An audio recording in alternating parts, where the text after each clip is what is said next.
প্রিয় ভিউয়ার্স, আসসালামু আলাইকুম। আশা করছি সবাই ভালো আছেন। আজকে আমি এমপিভুক্ত বেসরকারি শিক্ষক কর্মচারীদের জন্য একটা খুশির খবর নিয়ে এসেছি। খুশির খবরটি হলো, যদি আমরা কালের কণ্ঠ পত্রিকায় একটা রিপোর্ট দেখি তাহলে আমরা খুশির খবরটি খুব সহজে বুঝতে পারবো। রিপোর্টটি হলো এমপিভুক্ত শিক্ষক কর্মচারীদের যে সুখবর দিল শিক্ষা মন্ত্রণালয়। রিপোর্টটি করেছে 8ই জুলাই 2024 19টা, অর্থাৎ সন্ধ্যা 7টায়। চলুন এখন আমরা রিপোর্টটিতে কী লিখেছে তা দেখার চেষ্টা করি।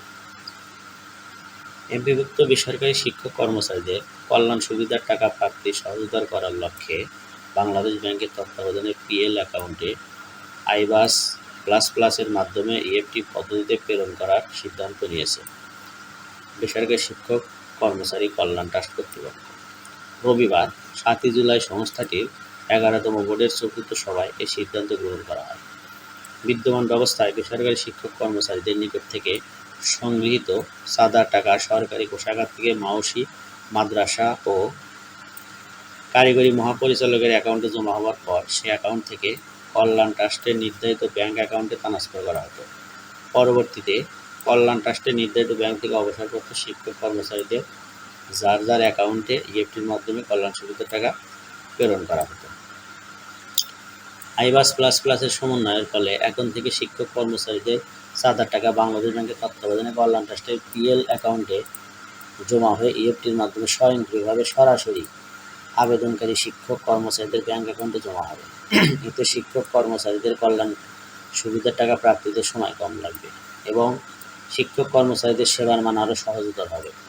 রবিবারের কল্যাণ ট্রাস্টের ভোট সভায় 2024-25 অর্থবছরের 1040,07,98,784 কোটি টাকার বাজেট অনুমোদন করা হয়। ভ্যান বাইসের সম্মেলন কক্ষে অনুষ্ঠিত ভোট সভায় সভাপতিত্ব করেন শিক্ষা মন্ত্রণালয়ের মাধ্যমিক ও উচ্চ শিক্ষা বিভাগের সচিব ও ট্রাস্টি বোর্ডের চেয়ারম্যান সোলেমান খান। ভোট সভা পরিচালনা করেন ট্রাস্টি বোর্ডের সচিব অধ্যক্ষ ডাক্তার মোহাম্মদ শাহজাহান আলম সাজু। ভোট সভায় মাধ্যমিক ও উচ্চশিক্ষা অধিদপ্তরের মহাপরিচালক প্রফেসর নেহালা আহমেদ সহ অর্থ মন্ত্রণালয়, জনপ্রশাসন মন্ত্রণালয়, শিক্ষা মন্ত্রণালয়ের প্রতিনিধিগণ উপস্থিত ছিলেন। তো প্রিয় শিক্ষক কর্মচারীবৃন্দ, আপনারা রিপোর্টটি করে দেখলেন যে এখন থেকে এমপিভুক্ত বেসরকারি শিক্ষক কর্মচারীদের কল্যাণ সুবিধার টাকা প্রাপ্তি খুবই সহজতর হলো এবং ইএফটির মাধ্যমে তাদের সরাসরি তাদের ব্যাংক অ্যাকাউন্টে চলে যাবে। তো ভিডিওটি এতক্ষণ দেখার জন্য সকলকে ধন্যবাদ জানিয়ে শেষ করছি। আসসালামু আলাইকুম ওয়া রাহমাতুল্লাহি ওয়া বারাকাতুহু।